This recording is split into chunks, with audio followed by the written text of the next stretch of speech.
We're running 15 minutes late into the start of the session. Good afternoon, everyone.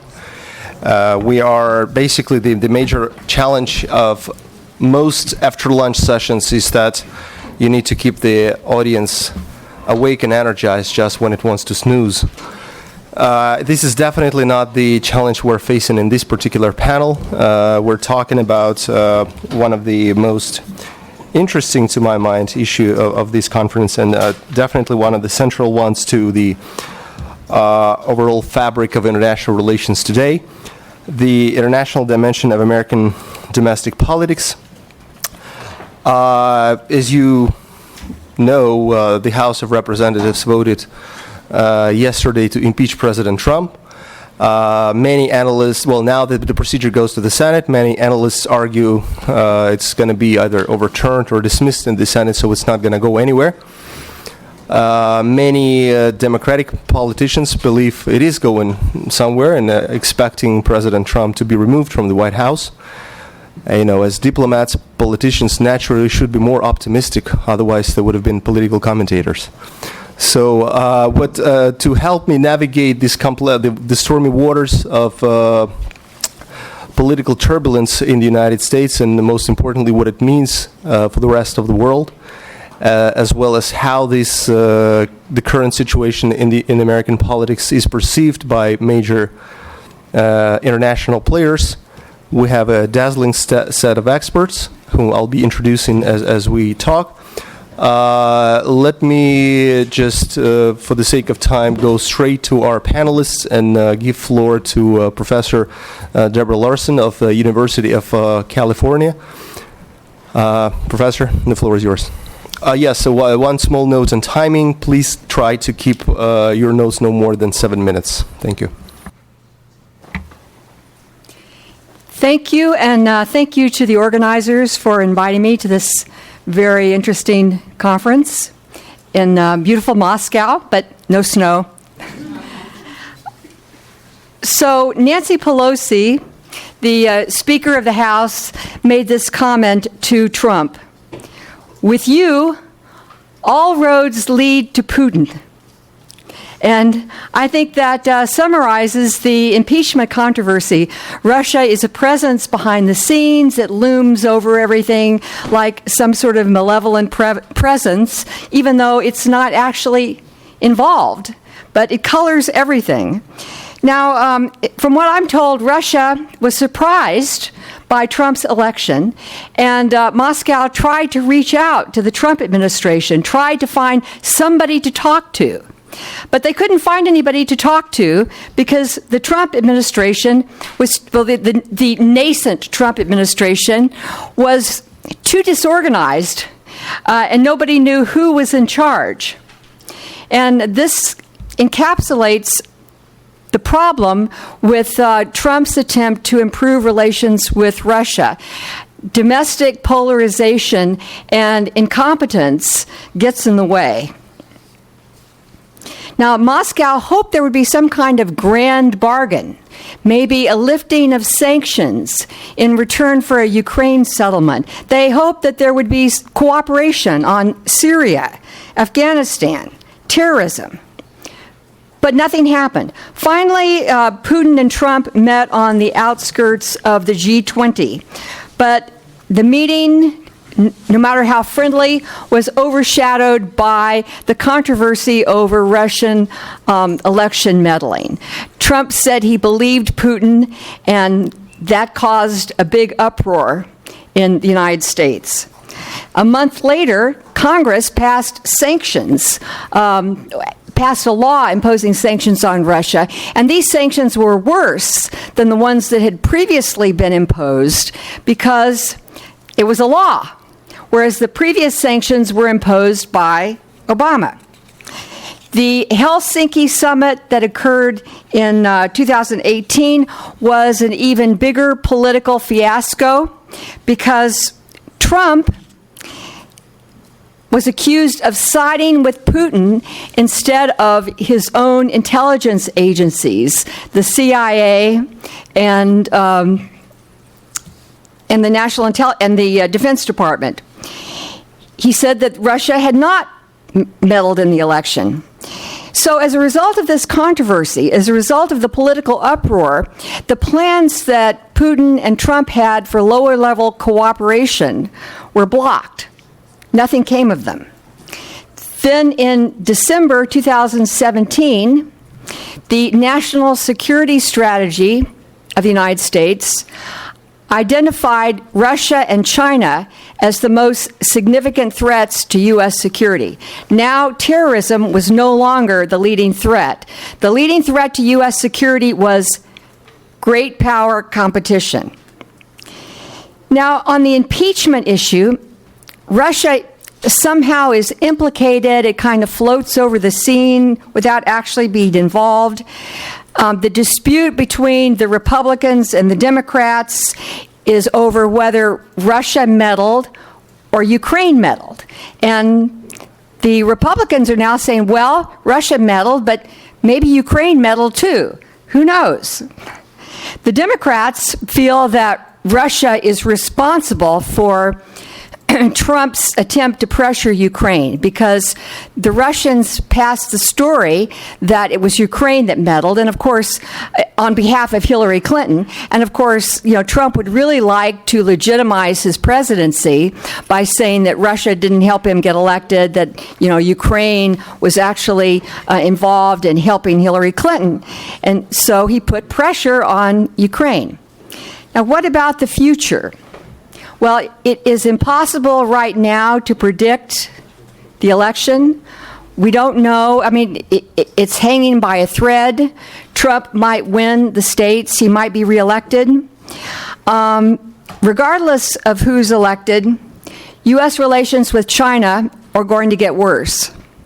And that's because the trade agreement that Trump reached with China does not deal with the underlying structural issues, of subsidies to industries and of the made in China by 2025. So Democrats and Republicans basically have the same position on that. Now, if the Democrats win, I think that there would be some cooperation with Russia on arms control and maybe on some limited issues.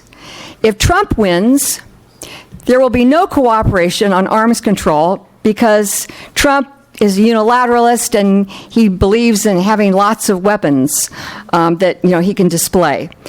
And also, I think that if Trump wins, Congress will prevent the sanctions from being lifted. Because if Trump wins, they won't want to have they won't want the Republican Party to be viewed as the party of Russia. If Trump wins, the United States will continue withdrawing from the Middle East. Alliances will fragment. I think NATO could almost fall apart. I mean, Macron has said that NATO is brain dead. I think U.S. alliances with Japan and South Korea will get weaker. Regardless of who wins, the United States is now fractured into two separate universes with different facts and different perceptions, and they do not meet. And it's hard to see how the United States can conduct a vigorous foreign policy with the country so divided. So that's it. You're just topping my personal list of most disciplined speakers. You've made it in 5 minutes. Excellent. Thank you very much. Yeah, thank you very much for a very interesting overview of what happened, but also providing some of the interesting insights. The picture that you painted, in case Trump gets elected, at least for Russia, looks very rather gloomy, I would argue. There is another power that you mentioned in your talk that is recognized by the United States as one of the two main adversaries, which is China. We're privileged to have two distinguished experts on Chinese politics with us today, and let me give the floor to Professor Igor Denisov of MGIMO University, who will shed light on what kind of shockwaves the turmoil in the United States is creating inside China.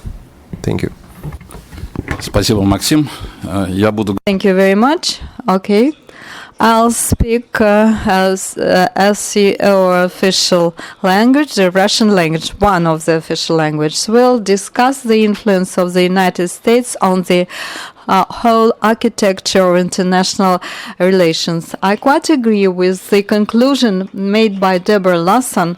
No matter who comes to power after the elections, the relations with China or the relations between the United States and China will getting worse, because they are not limited only to the trade wars. They are also about the leadership and technological standards. And of course, it's a conflict about values. If we look and the latest US doctrines, will see that they affirm that there is geopolitical competition between free world and repressive regimes and repressive notions about the global world order. So the United States makes a choice and wants to force other countries to follow this choice, which is based on values. So the United States has a consensus of two parties, and the main threat for the development globally and in Asian Pacific region is related to the rise of authoritarianism. So I'd like to reformulate the topic of our session and look at these developments from a different angles, how these events affect the domestic US policy, because the Chinese diplomacy and the Chinese conduct at the international arena is much affected by domestic affairs. So President Trump made his contribution into greater openness, economic openness of the China, because this drive for economic openness under Cepin was just exhausted, and China focused on a fight against corruption, reformatting of the political system, and its key features is the rejection of the former model of the generational change. Though, of course, there are some changes, but still the efficiency is valued on the basis of absolutely different rules.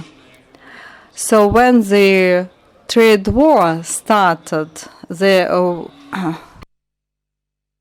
it became clear that the reform is underway, but at a very slow rate. And China, though it's the main advocate of globalization, the country doesn't want to open its financial markets or other strategic sectors of the economy.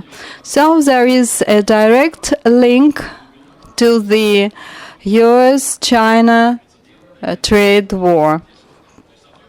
And the answer, China's answer, was openness in order to retain control under the situation. So new investments opportunities were being created. So, and it's a good argument for trade negotiations. The economic sustainability and stability is especially important for the Chinese authorities. They are building the society where the middle class is flourishing. So the GDP figures are not that important. The most important thing is the high level of living standards. So it should be raised, or it should be kept stable.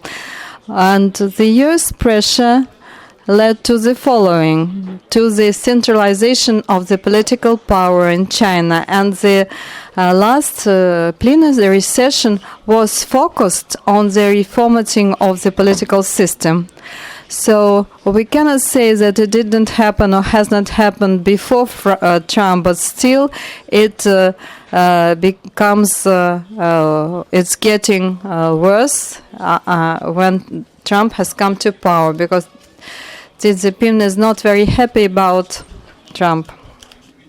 We can see that there is a consensus that is even being reinforced after the incident with Huawei, when the toughening of competition, it's not just an issue of trade balance. So at present, there is a rise of nationalism. This sentiment may be rising, but it's not at a high. But it's not rising at a high scale.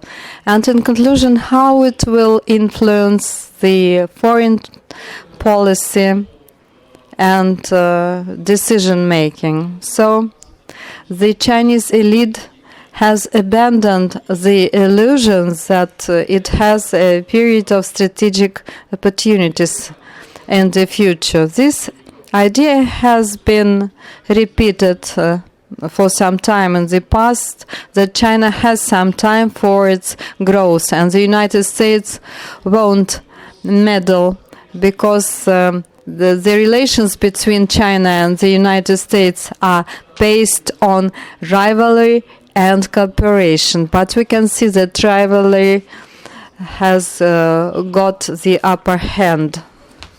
And the other important aspect is that the United States has lost its element of strategic planning. And now the Chinese experts believe that Chinese future and its transformation into a powerful global power depends on its relations and status with neighboring countries. And the Chinese diplomacy will focus on the regional countries. And another important issue is decoupling.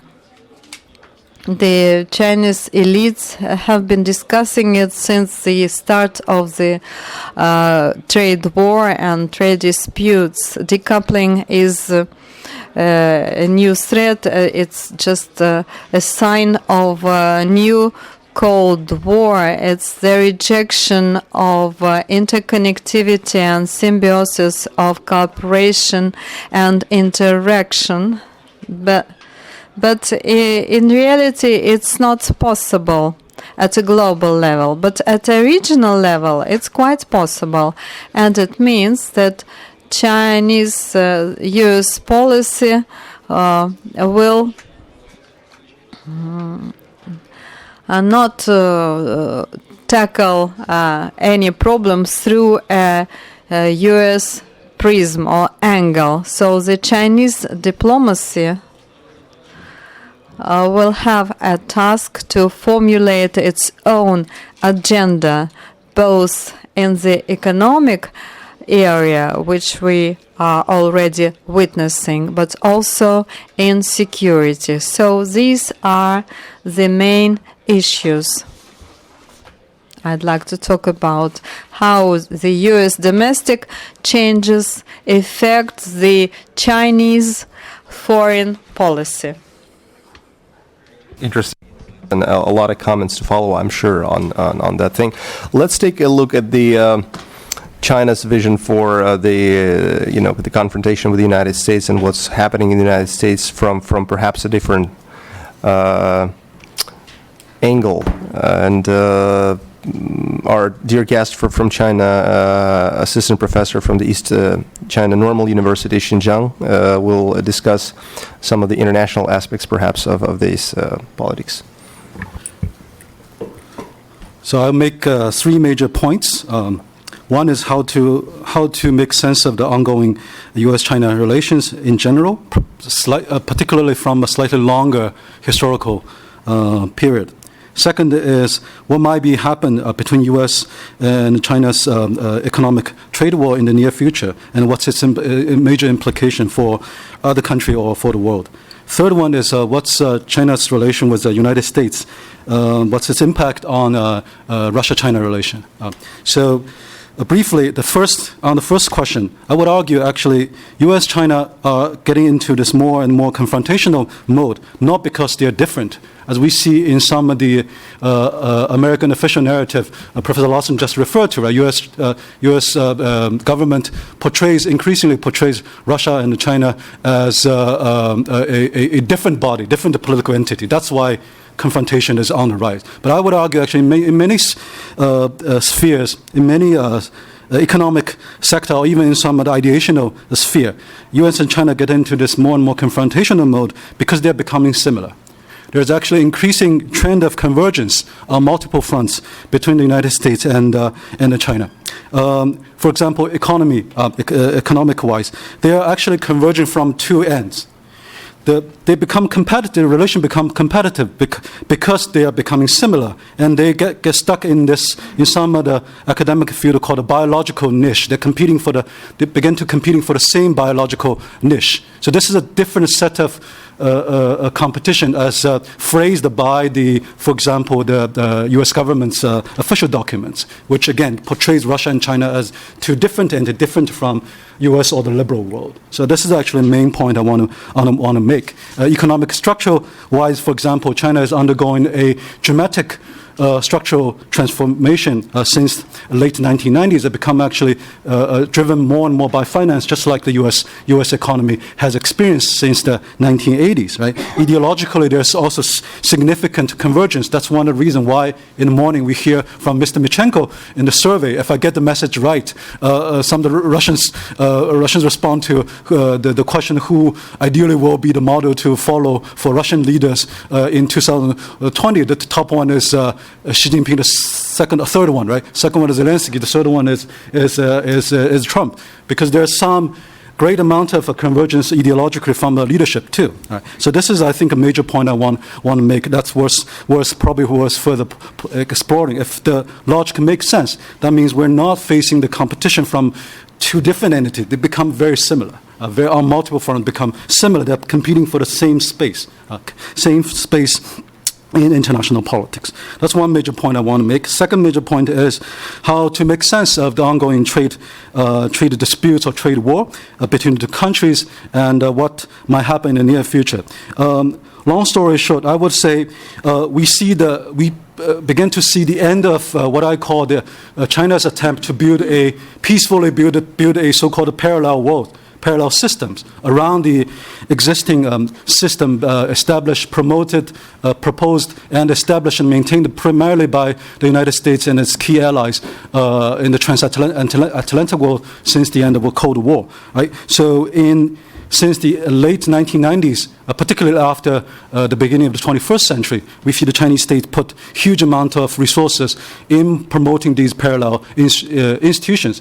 For example, the Asia Infrastructural Investment Bank, which can be read as some sort of alternative parallel institution, parallel to World Bank or Asia Development Bank. Right? Every year there in Hainan there's a big economic forum, which is set somewhat as an alternative to the Davos Economic Forum in Switzerland. So the list can go on. Actually, I have a piece on that. You can find it online. This parallel world.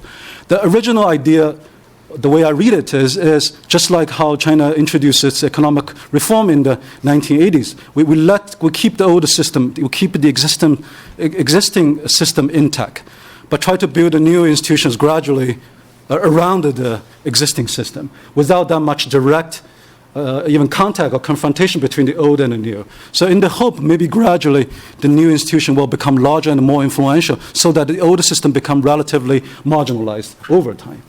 But there's a serious assumption of a relative peaceful coexistence between the old and new. But I will follow Professor Denisov's observation.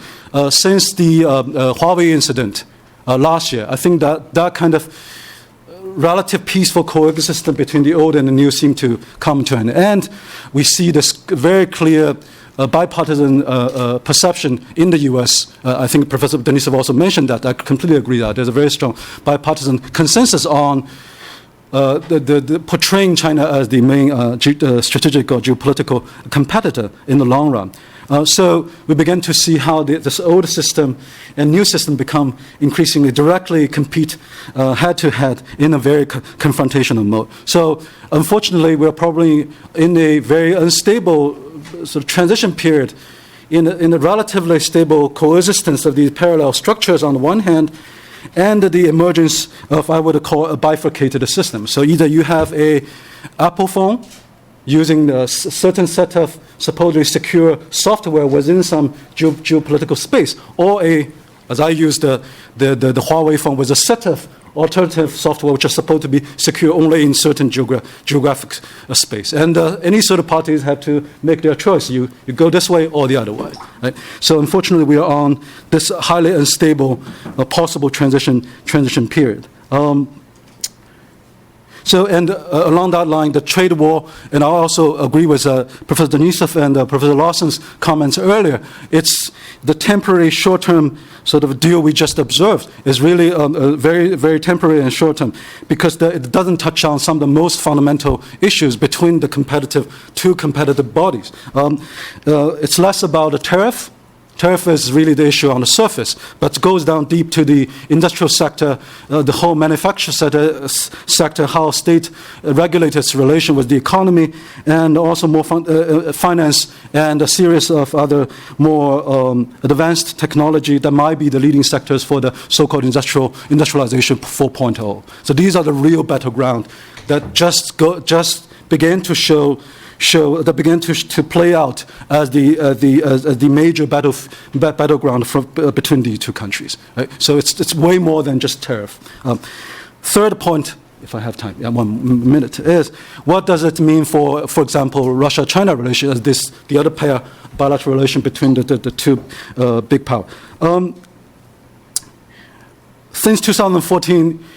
Roughly speaking, 2014, 2015, we see a very clear, if I'm correct, we see a very clear trend. The bilateral relations between Russia and China are driven more and more by the external factors, particularly their relative position versus the United States. So it's more and more externally driven, even though officially both countries argue this pair of relations, a new big power relation in the new era, whatever you define it, is not meant to be targeting any third country, right? But in reality, I would read it as, particularly from 2014, 2015, it's increasingly driven by each one's relation with the United States.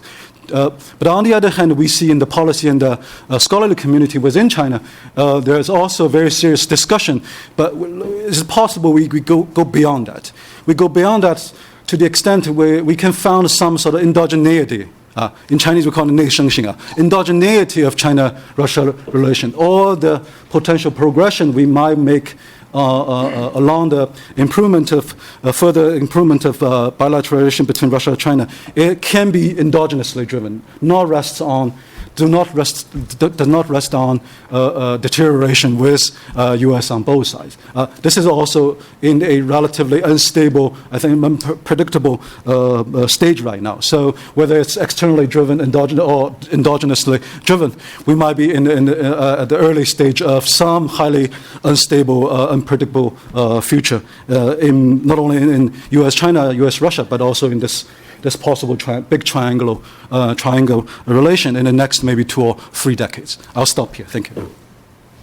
Thank you very much. Incredibly interesting points. Just when you were talking about these new geopolitical spaces created by Apple and Huawei, I was thinking, if I use a Yota phone, does it make me safe from both U.S.-dominated and China-dominated geopolitical spaces, and it keeps me in the Russian space? No, I'm kidding. I use Xiaomi, so I'm in the Chinese space. For the better, for the worse. Let's go back from kind of this big, so what I would perhaps call new digital geopolitics back to the very topic of our panel, and speak a little bit about how what's happening in the U.S. is being perceived here. And we have Kirill Petrov, fellow at here at the MGIMO University, who will discuss some of these processes as he sees it. Kirill. Thank you very much, Maxim. Good afternoon, everybody. And I think I will speak Russian, but if you will have some questions after my speech, you can ask, and I will try to say something in English about these things. But I will use some special terms like gridlock and so on. Мы сейчас в России часто... All right, so now we... in Russia, we often look at external perception of the American political system. And I'm now talking about the policy of sanctions.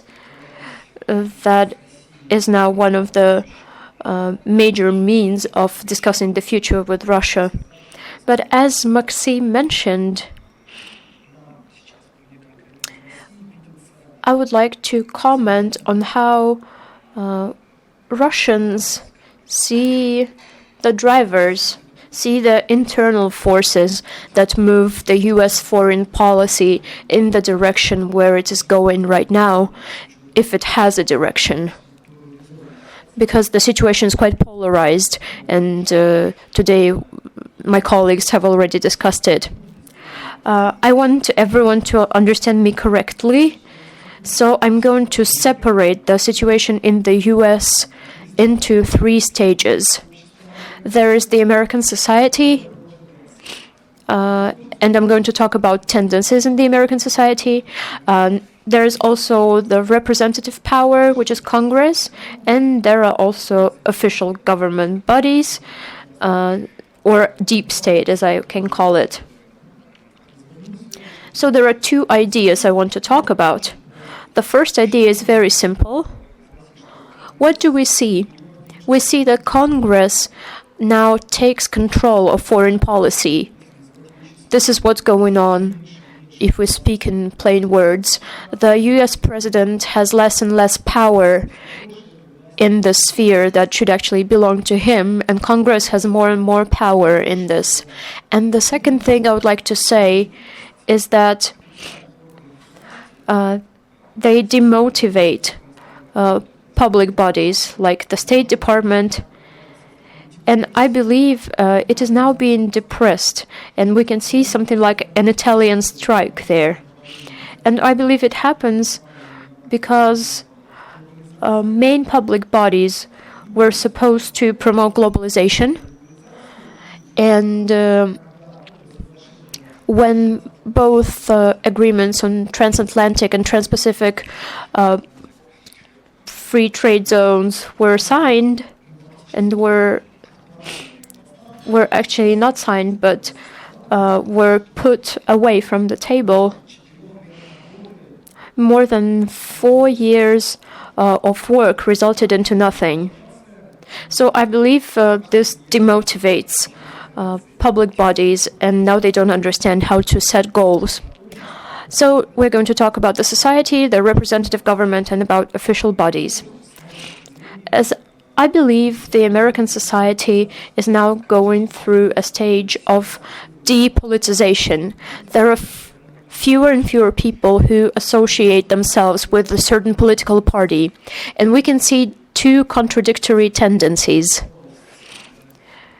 There are 2 coasts, West Coast and East Coast, and they are aiming at diversity. They want to get as much profit as possible from diversity in all its senses.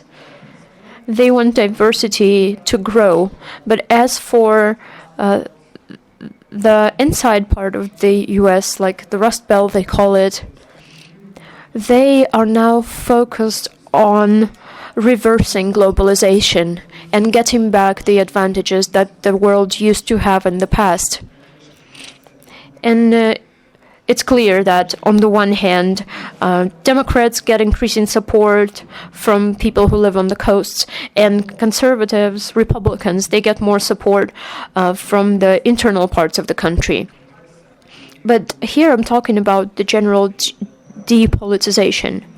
But when we're talking about Congress, we can see that the role of parties grow, and partisanship is more important than common sense sometimes. And in this case, the thing is that foreign policy is used for an internal contradiction. And therefore, the value of analytics goes down.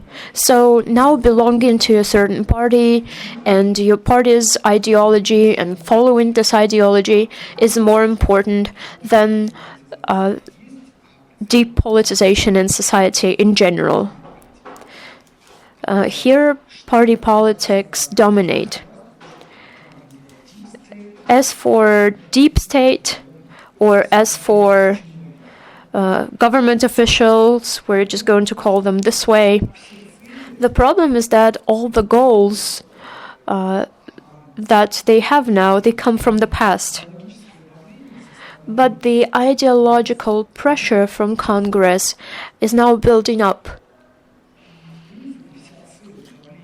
And overall, the pressure from Congress is exercised in order to reach political domination inside the country. And here we're now getting back to such conditions where State Department is demotivated and they don't see a clear goal because their goals still date back to the past. They now talk about the ideas of Cold War, about deterrence, just because the conditions I described right now are impossible to set positive goals. This is just my opinion. And I believe the mobilization of the society that leads to stronger partisanship in Congress is now only possible with a negative agenda. For example, before Trump, the strongest mobilization was when they had Tea Party movement, and as for liberals, it was the Occupy Wall Street movement. And then Trump won, and there were marches for diversity, for women's rights, and so on. So here we cannot see any positive agendas for a while, and therefore foreign policy cannot set positive goals. That's it. Thank you very much. A lot of interesting points here, and we'll definitely get to that in the discussion section. Let me give the floor now to Anna Kireyeva. He's an expert on Japan, Korea, China. Well, Japan mostly, but she will address how the situation in the United States is being perceived in Japan and Republic of Korea and North Korea. Anya, the floor is yours. Thanks. I'm going to speak about, U.S. policy towards its allies and the U.S. policy nation, and both in the Pacific, and what could be the changes here.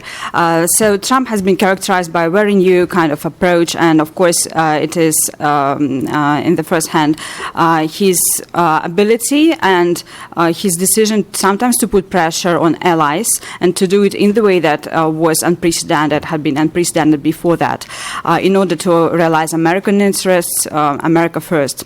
And here, this transactional kind of approach to U.S. allies has been met with a deep shock from both Japan, South Korea, and other countries in Asia.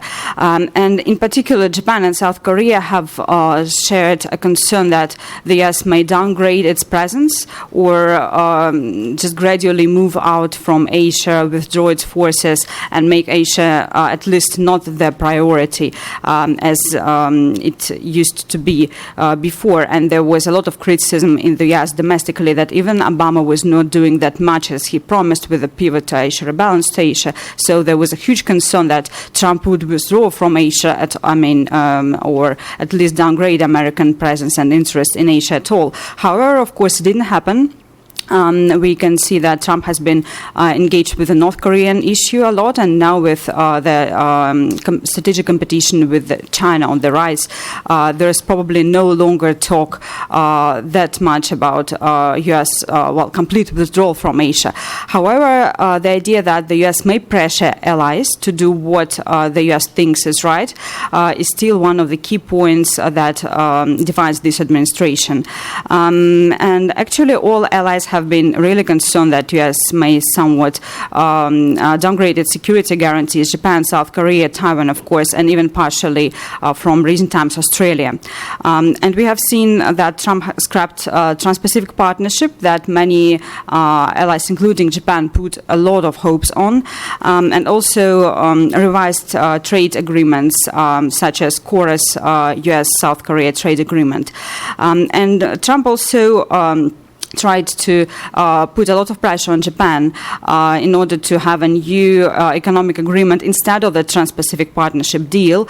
And finally, this year in September, we have seen the first phase, the first stage of this deal announced when Japan eliminates its tariffs and quotas on the U.S. agricultural imports in exchange for U.S. elimination or reduction of tariffs on Japanese industrial goods. However, the automobiles and tariffs on automobiles that Trump had previously threatened to impose, they are for now out of the question. They probably will be negotiated in the second phase of this deal, but the threat still looms for Japan and Japan automobile manufacturers, which has always been the key priority here.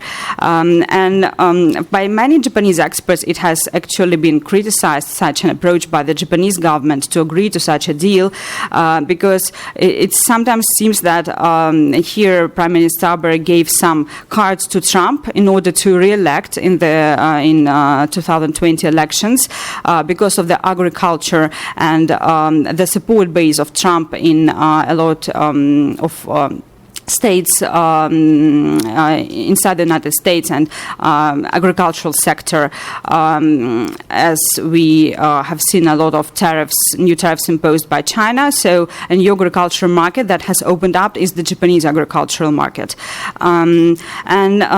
There is a huge concern also in Japan how to react to this, what to do with this, how reliable is the United States as the strategic, as the key ally in the region, and how to make the United States deeper engaged in the region, especially in terms of the Indo-Pacific. Japan is much more worried to bring the United States in, and in order for the region not to fall under China's dominance than about anything else.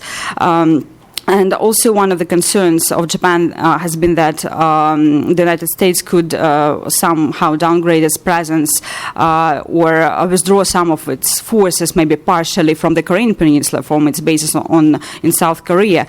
And for Japan, it's one of the top concerns and top priorities here. And interestingly, we have seen Japan taking some of the U.S. former role, the one of the leader of free trade in Asia, the role that Japan never actually played in the past, because Japan managed to save the new Trans-Pacific Partnership deal without the United States and to renegotiate it successfully, and it is now in effect. And there has been huge hopes in Japan that the U.S. could probably in future return to this deal that Japan has saved as its loyal, or maybe the most loyal ally ever. Also here, Japan wants to bring the United States in more on infrastructure deals. Of course, we have seen a lot of pressure put on South Korea in terms of increase of expenditures and cost sharing on the military bases that the U.S. has in South Korea. Currently, the stage at this stage of negotiations, we have seen that they have been failing several times sanctions already, and the new cost-sharing agreement has not been negotiated yet. Trump demanded that North Korea pays 100% expenditures for the bases, and in practice also the salaries for American troops, which is about 4 times as much as as South Korea had been paying before this all this time. So it is the increase from less than $1 billion to $5 billion per year. So this is a huge increase, and we still have the negotiations. There has been no agreement reached yet. And here we can see that both Democrats and Republicans have actually prioritized that the U.S. allies both in Europe and in Asia should be one of the cornerstones, one of the linchpins of Americans' foreign policy. And Democratic mainstream has been criticizing Trump's approach a lot, that Trump has been downgrading U.S. allies and has not been treating them well. So this policy would probably be reconsidered if Democrats win. Возможно, если к власти придут снова демократы, то в этой политике будут привнесены радикальные изменения. И в целом в политике, проводимой в Юго-Восточной Азии,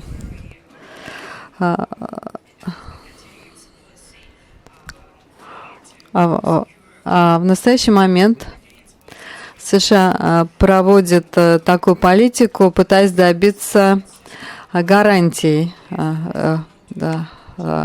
от своих союзников. То есть их союзники, будь то Япония или Корея, не вносят достаточный вклад в собственную безопасность. Поэтому в данной области также, возможно, будут и изменены условия взаимодействия.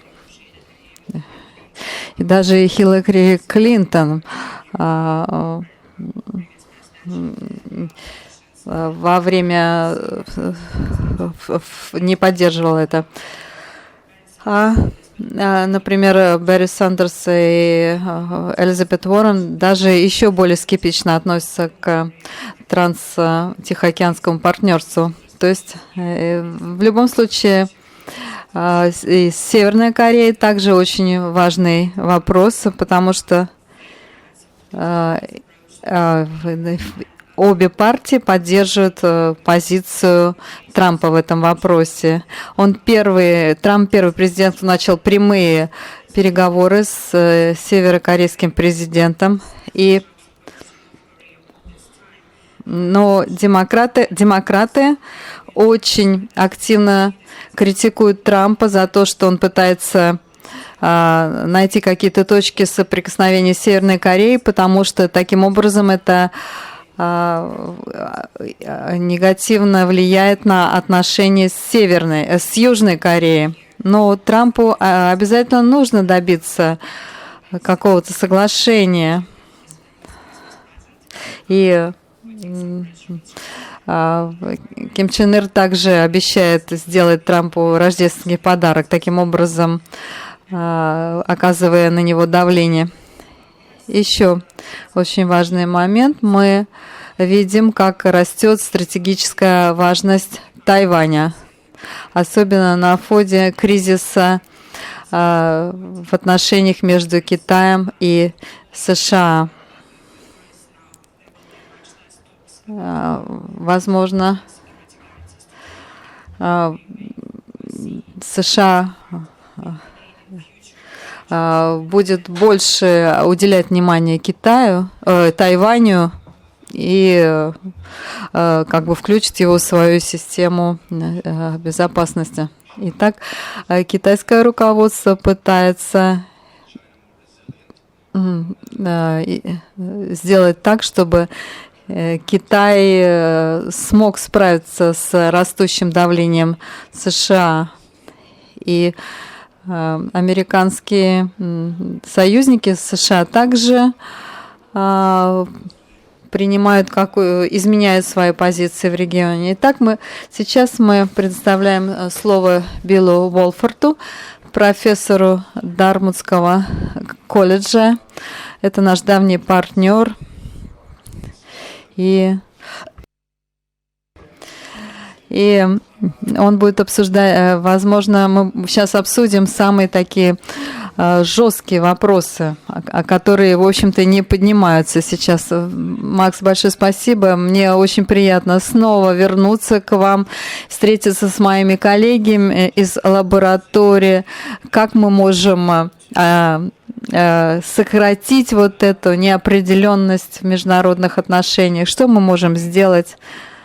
У меня, я так понимаю, 7 минут, и я хочу поговорить о том, какое влияние на международные дела имеет внутренняя политика США. Какие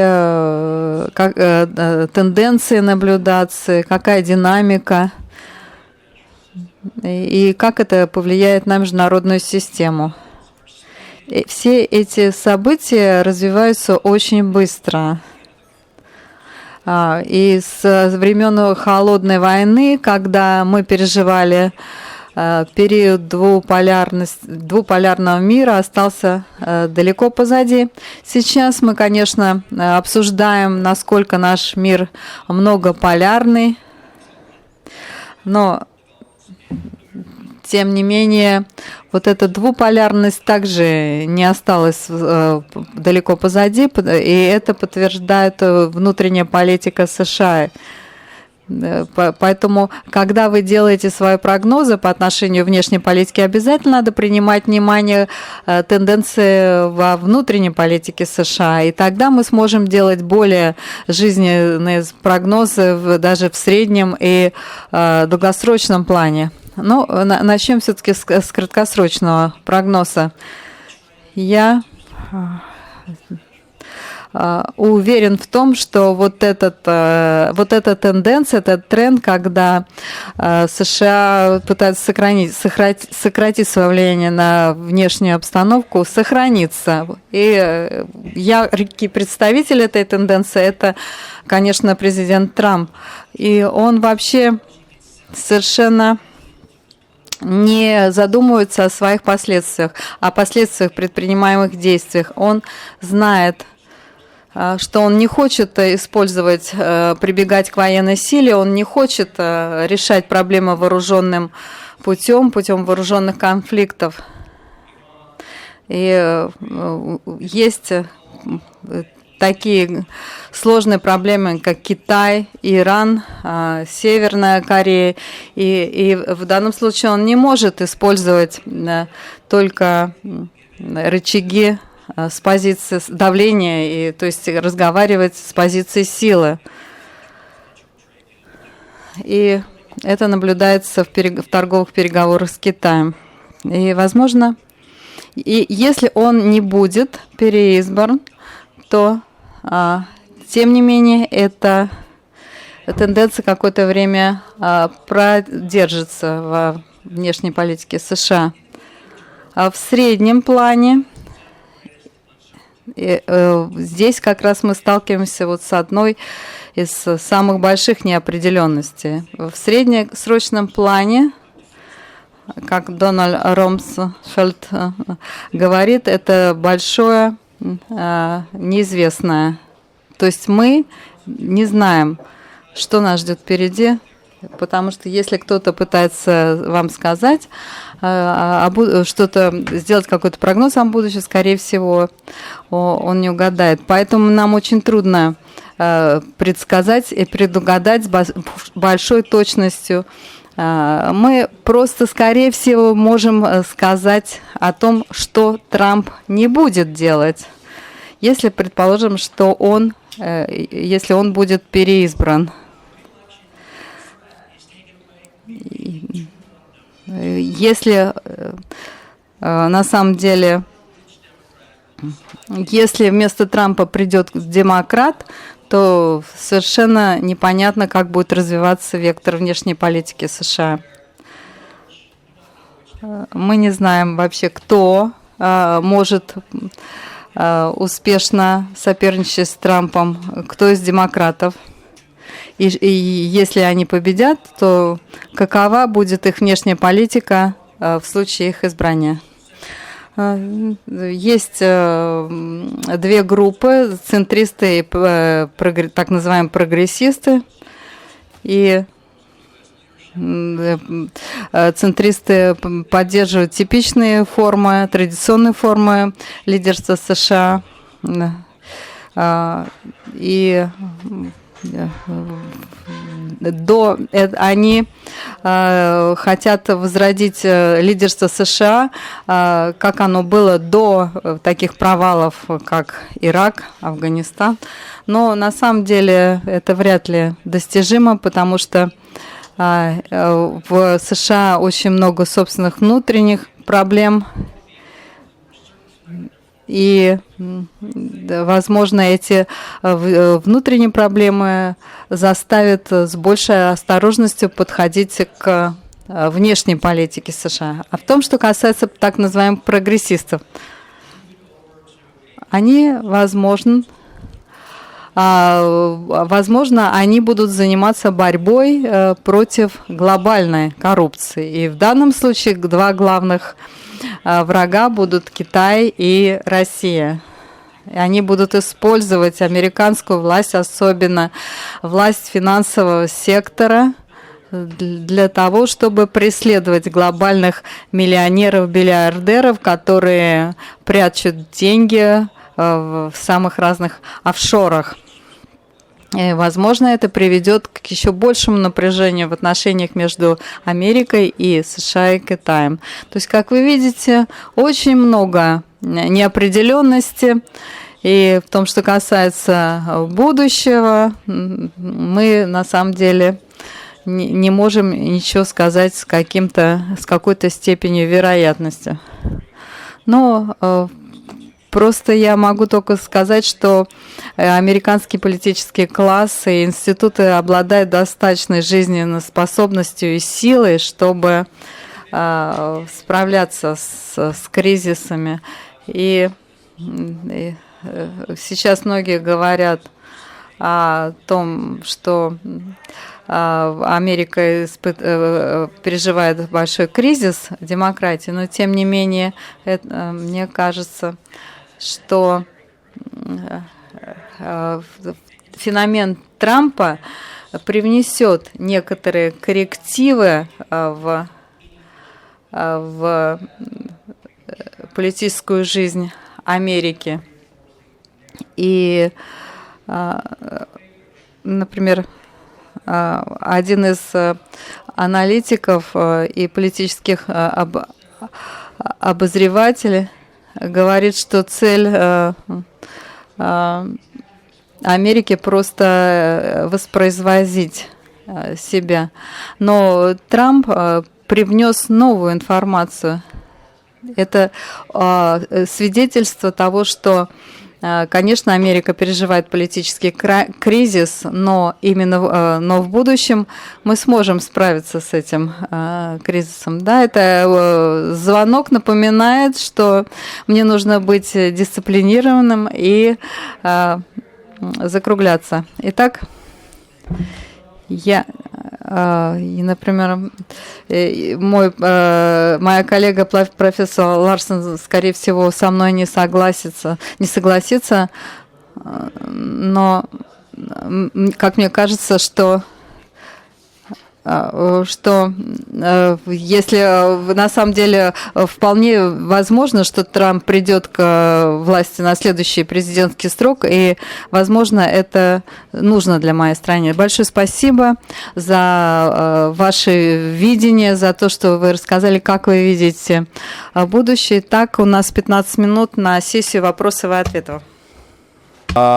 Ask additional question, one question for each panelist, and perhaps challenge some of the propositions made. Let me, Bill, since you were the last one in order, let me just ask a really dumb question. You said when Trump is not, everybody kind of understands that he's not going to use military force, which I totally agree with. Why then the United States is increasing its military budget and military force? Is that also something that plays well with the constituency, or how do you see that?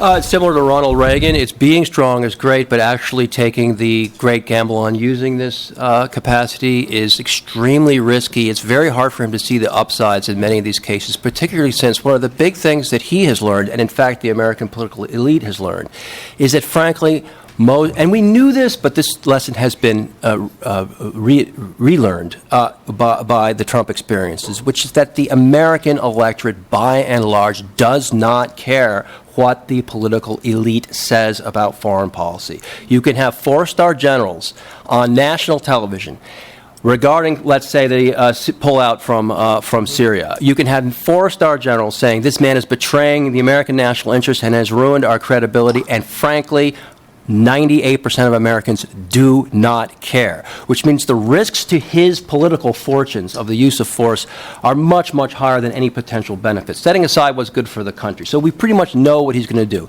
As to why he's building up the Pentagon, that sells very, very well with his base, indeed, and is also something that's very popular with the traditional Republican Party, which helps him a great deal. And since Trump does not care about budget deficits, it's really no skin off his back to build an even stronger American Pentagon. There's a quick follow-up on this. Does this create then kind of schizophrenia within the military? There's on the one hand he's increasing military budget, which is good, which military perhaps appreciate, but then on the other hand, he's doing things that are not happy with, such as, like, say, military withdrawal from the U.S. How does it play out on his base among the military? That's right. It is. In fact, the recent polling is showing among American rank-and-file military his popularity going down. So that goes against slightly what I just said, and says that the very, very high level dissatisfaction over some of the things he's done in foreign policy have filtered into the enlisted ranks of the United States military. But nevertheless, you're right. It does split the military establishment. They love the defense budgets. They love the nuclear modernization. They love the full funding. And just as the Republican establishment loves the tax cuts, so too does the national security establishment love the reinvigorated budget for the Pentagon. But for the elite of them, the affront to their own professional confidence outweighs many of the benefits that they see in the budget, which is why a lot of the top brass is very, very, very skeptical about Trump. Thank you very much. Speaking of nuclear modernization, let me turn to our first speaker, Professor LARSON. You mentioned when you were trying to kind of project the picture of what may happen if Democrats win and if Trump is reelected. You mentioned, among other things, that if Trump is reelected, that means no sanctions on Russia in particular are lifted in the Congress. That does not necessarily mean that if Democrats are elected, sanctions are lifted. Am I right? Are we then, regardless of who takes powers in the White House, are we for a long haul of confrontation between the United States and Russia? Would you say? Not necessarily confrontation, but I don't think that the sanctions are going to be lifted because there is a strong narrative that, Russia was aggressive in Crimea and we can't reward aggression. And so I don't think that either party will lift them, even though they're not doing any good, even though they make no sense. They're just kind of stuck. I mean, look, we still have an embargo on Cuba, which doesn't make much sense. But I have to respond to Bill on this thing about how Trump only cares about being reelected. I disagree. I think Trump is only concerned with his ego. He is a narcissist. He is not instrumental. He is extremely childish and emotional, and he does things that do not help him get reelected, like trying to take away Obamacare, which means that 38 million people would lose their insurance or something like that. It's an enormous amount. So he does things, and opening up the Ukraine issue, the Mueller investigation was over, and he opened it up again. To what purpose? He just does things that don't make sense, even with his base. He's a very childish, narcissist. He's a 2-year-old. If he does not get reelected, that would be the biggest possible blow to his ego. So I think we're both right. There's just no way he could construe any story in which he is not reelected. It's rigged. The election was rigged. It would be a total failure. It would be a total failure for him, and that's why he did Ukraine. He did Ukraine because he wants to take out his most formidable, who he thought was his most formidable opponent in the election. But he also, in addition to Biden, he also wanted to show that Russia didn't interfere in the election and didn't help him, even though the issue was dead. Nobody cared about it. So why would he bring up this story? It doesn't make any sense.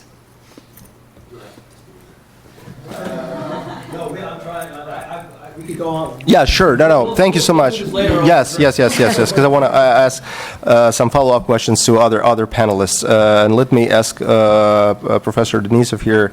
He made an interesting point by saying that the narrative in China that China now has some time. The time that China had before now is over, and now it has to do other things. So does that mean that a more kind of quote-unquote violent U.S.-China tug-of-war creates time for Russia to care more for itself, would you say? Сам отказ. I believe that giving up the idea that China has strategic opportunities means that Chinese diplomacy will actually resemble more a diplomacy of a big state. And now they don't want to disguise their big possibilities and big opportunities anymore. But we're not talking about aggressive diplomacy either. We will see that China will get out of the shadow and will take on a more global role. I believe that we're going to see what's called smart diplomacy. And it is going to be based on completely new ideas. And most importantly,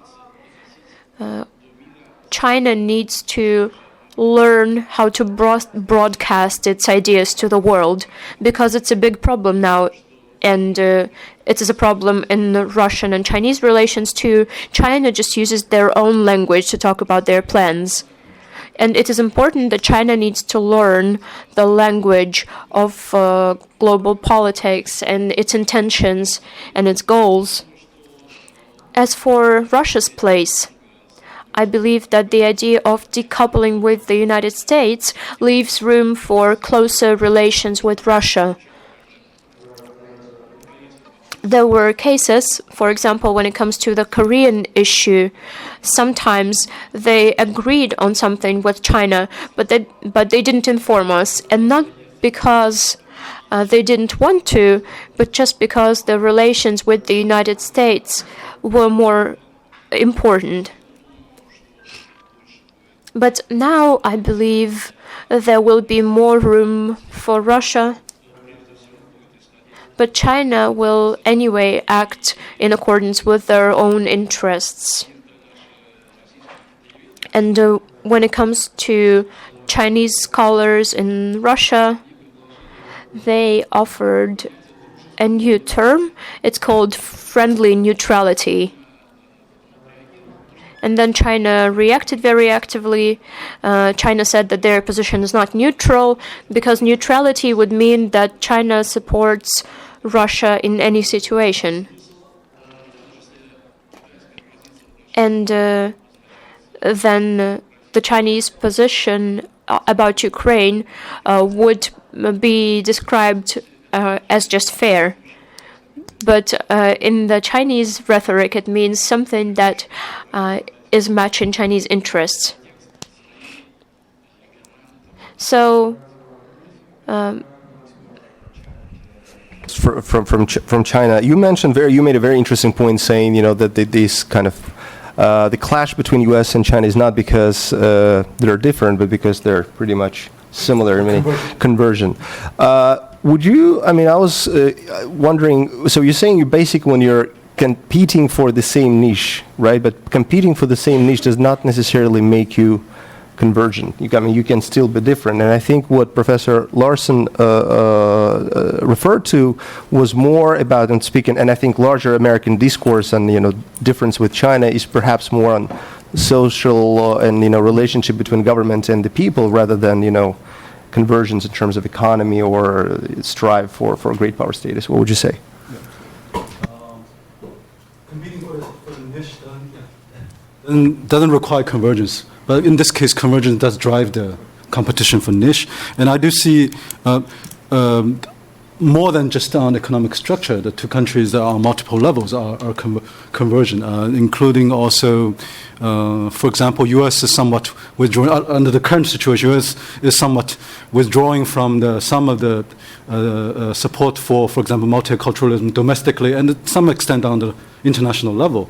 And China official narrative, as I mentioned in the earlier session, is actually so we're a promoter of free trade and we advocate for this common community of a common humanity or destination. It's actually, you can say, cosmopolitan on the international level. Whether this really will materialize in real policy is a different issue. But actually, the narrative-wise, it's actually convergence in that sense. So. И последний вопрос. And the last question to Kirill, if I may. You mentioned that the internal agenda in the United States becomes negative and there is no positive agenda. Do you think this can be projected to the U.S. foreign policy?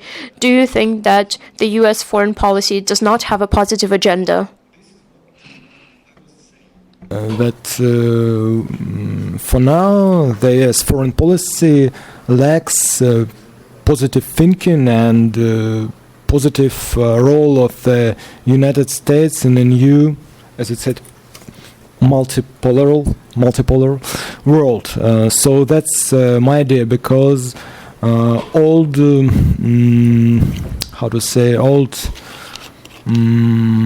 ideas and old methods, they're not working because Trump was elected. That's what's my simple idea. Thank you. Got it. Colleagues, we have time for 2 questions. Please introduce yourself. 3 questions. Okay. Yes. Real quick. One by one. Yes.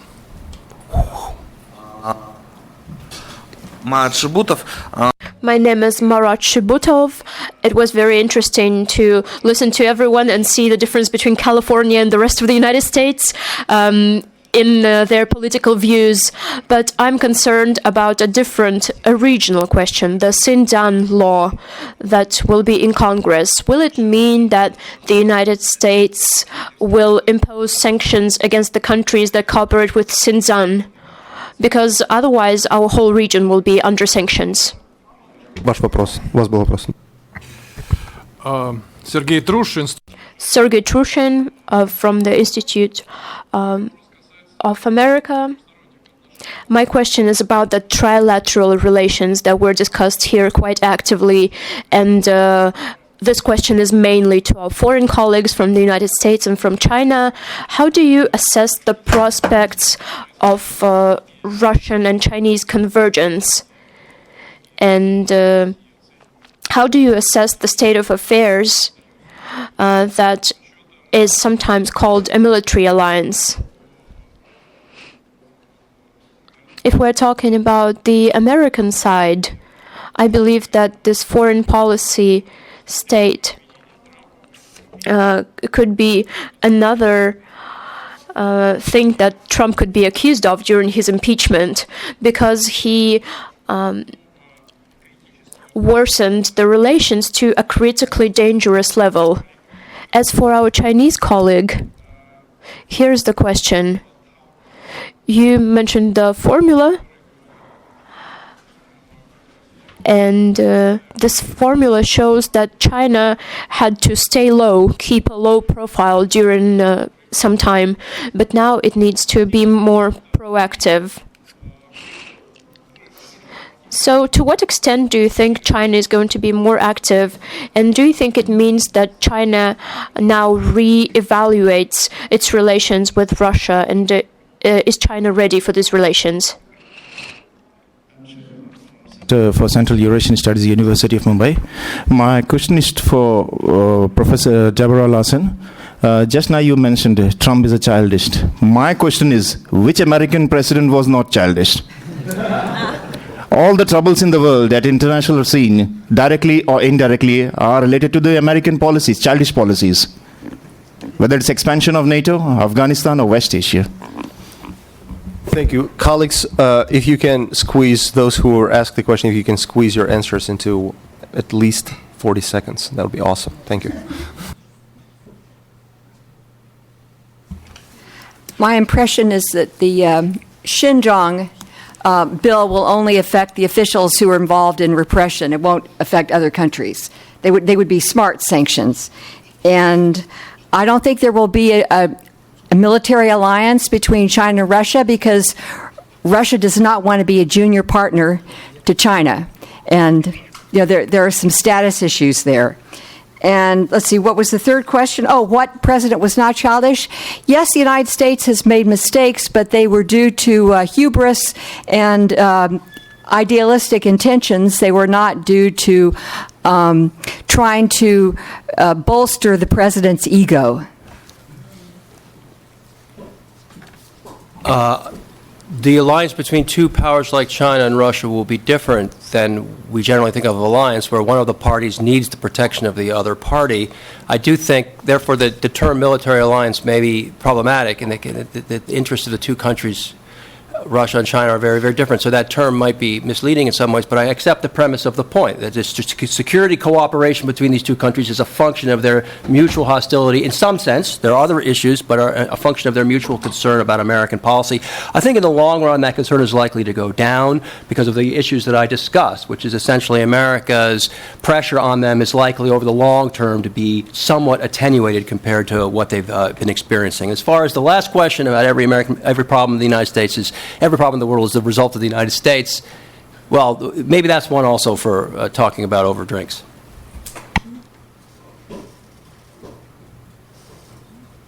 Right. So the question about the relation between the Deng Xiaoping era sort of low-profile policy and the possibility of some sort of military coalition. And the information I get within China, generally there's a great concern and hesitation to go for a full military alliance. And the way currently, officially, the way the question is being addressed is exactly like Bill suggested, to argue that we're in such a special relation. Existing concepts do not capture the real nature of the bilateral relations. So dodge the question of a true traditional military alliance somewhat.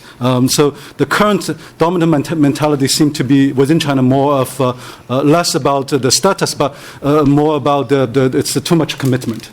At this stage, it's still way too much commitment. But the discussion has been actively on the table, not just starting from 2014, way back in the early 2000s. Yeah. I just want to agree that it is unlikely that Xinjiang sanctions will be very large scale, because we don't see an alliance against China when it comes to this question, even when it comes to Islamic countries. Maybe only Erdogan says something sometimes, but not very often. As for the military alliance, I don't think it will happen because neither Russia nor China wants it. As my Chinese colleagues say, an alliance is only possible if there is a war with the United States. But we know that even if we're talking about uncertainty, there is not going to be a military conflict between China and the States. Is going to be in this very room on the Middle East. So to make a little bridge between these two panels, I recollect a phrase by former Turkish Prime Minister Demirtas, who once have jokingly said, if I was asked to describe situation in Turkey in one word, I would say it's good. But if I'm asked to describe the situation in Turkey in 2 words, I would say it's not good. Right? So when we're talking about implications of American domestic politics on the international arena, in 1 word it is certain, but in 2 words it's not certain. So thank you very much. Let's give a round of applause for the participants. Thank you very much for the panel.